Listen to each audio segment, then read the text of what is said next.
LP গ্যাসের cylinder যেন এখন সোনার হরিণ। দেশ জুড়েই হাহাকার। অনেক দোকানেই গ্যাসের সিলিন্ডার নেই, কোথাও থাকলেও দাম দিতে পকেট ফাঁকা।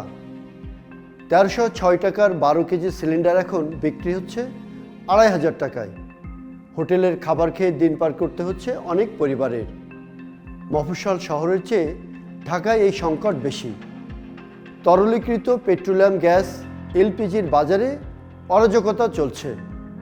কিন্তু কেন এই অবস্থা, আর এই পরিস্থিতির জন্য কে বা কারা দায়ী? এসব প্রশ্নের উত্তর খুঁজব আজকে চ্যানেল আই এক্সপ্লেইনারে। এলপি গ্যাসের এই অরাজক পরিস্থিতির কারণ জানতে গিয়ে দেখা গেল একজন আরেকজনকে শুধু দোষই দিয়ে যাচ্ছেন, সেই ইঁদুর বিড়াল খেলার মতো। খুচরা বিক্রেতা বলছেন ডিলাররা সিলিন্ডার গ্যাস দিচ্ছে না, আর ডিলার জানাচ্ছেন আমদানিকারকদের কাছ থেকে সরবরাহ নেই, আর আমদানিকারক বলছেন আমদানিতে নানা জটিলতার কথা। ত্রিমুখী অভিযোগে বিপদে এলপি ভোক্তারা। তবে সরেজমিন পর্যবেক্ষণ বলছে একটা দুষ্ট চক্র আটকে আছে এই বৃত্তে। দেশে এলপি গ্যাসের এমন সংকট অতীতে আর কখনো হয়নি। বিভিন্ন সময় দাম নিয়ে অভিযোগ এসেছে, কিন্তু একেবারে পাওয়া যাবে না এমন পরিস্থিতি হয়নি। দেশে এই প্রথম এমন পরিস্থিতি তৈরি হয়েছে। বিষয়টি পর্যালোচনার আগে এলপি গ্যাসের বিষয়ে অল্প কিছু তথ্য জেনে নিন। এলপি গ্যাসের প্রায় 98% বেসরকারি উদ্যোক্তারা আমদানি করে, আর 2% দেশের গ্যাস ক্ষেত্র থেকে হয়। বেসরকারি কোম্পানিগুলো বড় জাহাজে তরল, প্রোপেন এবং বিউটেন আমদানি করে, পরে পরিমাপ মতো মিশিয়ে বোতলে ভরে দেয়। মোংলা ও চট্টগ্রামে এই বোতলজাত করার বড় বড় কারখানা আছে। তারপর সেখান থেকে সারা দেশে ডিলার, পরিবেশক বা খুচরা বিক্রেতার মাধ্যমে সরবরাহ করা হয়। 33টি কোম্পানির আমদানি করার লাইসেন্স আছে, কিন্তু আমদানি করে হাতে গোনা কয়েকটি কোম্পানি। দেশের এলপিজি বাজার মূলত নিয়ন্ত্রণ করে আমদানি করা ওই কয়েকটি প্রতিষ্ঠান। আবার যে কয়েকটা কোম্পানি আমদানি করছে তাদের সক্ষমতা নেই চাহিদার পুরোটা আমদানি করার। এবার ধারাবাহিকভাবে পরিস্থিতি পর্যালোচনা করা যাক। তার আগে ভোক্তা কী সমস্যা মোকাবেলা করছে তা একটু দেখে নেই। একজন চা বিক্রেতা জানালেন চা বানানো অর্ধেক করে ফেলেছেন, এতে তার আয়ও কমেছে। অন্যদের অবস্থাও তাই। খুচরা ব্যবসায়ীরা কারসাজি করে এই পরিস্থিতি তৈরি করেছে বলে অভিযোগ করেছেন বিদ্যুৎ, জ্বালানি ও খনিজ সম্পদ উপদেষ্টা। কিন্তু খুচরা ব্যবসায়ীরা বলছেন সরবরাহ নেই, চাহিদা মতো গ্যাস পাচ্ছেন না, তাই দিতেও পারছেন না। আর আমদানিকারক বা উদ্যোক্তারা আন্তর্জাতিক বাধ্যবাধকতা সহ বিভিন্ন সমস্যার কথা জানিয়েছেন।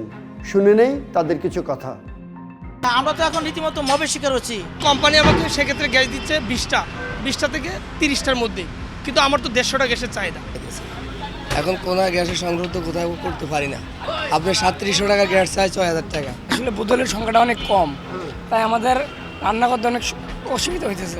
গ্যাস পাচ্ছি না, এই কারণে চা বন্ধ করেছে। সিলিন্ডারের দাম অতিরিক্ত বেশি, এই কারণে আমার দুধ চা বন্ধ করে দিয়েছি, লাল চা চালাতে পারতেছি। যাও গ্যাস আমরা পাচ্ছি, দেখা যায় আমার প্রতিদিন চাহিদা ধরেন যদি থাকে 200 পিস, সেখানে আমি গ্যাস পাচ্ছি 50 পিস। উপদেষ্টা বলেছেন আমদানির তথ্য অনুযায়ী যে সংকট তৈরি হয়েছে তা হওয়ার কথা নয়, তাই কারসাজি প্রমাণ করতে নামানো হলো ভ্রাম্যমাণ আদালত। ভোক্তা অধিকারের কর্মকর্তারা খুচরা দোকানে গিয়ে করতে থাকলো জরিমানা। এতে দেশ জুড়ে ব্যবসায়ীরা বেঁধে ফেললো জোট, দিল বন্ধের ডাক। যাও একটু বেশি দাম দিয়ে পাওয়া যাচ্ছিল তাও বন্ধ। এতে সংকট আরও বাড়ল। বাধ্য হয়ে অভিযান বন্ধ করলো সরকার। খুচরা বিক্রেতারা এখনো বলছেন সরবরাহ নেই। আমদানিকারকরা বলছেন আন্তর্জাতিক বিধিনিষেধাজ্ঞায় জাহাজ আটকে আছে, সাথে নানা সমস্যা। কি বলছেন তারা?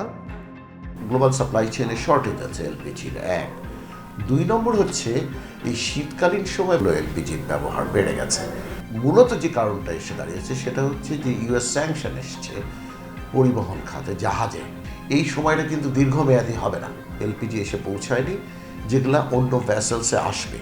খুব শীঘ্র আগামী 10 তারিখ 15 তারিখের ভিতরেই আপনি দেখবেন এলপিজি সরবরাহ বেড়ে গেছে। তথ্য বলছে গত বছর এই সময়ের চেয়ে এবার আমদানি কম।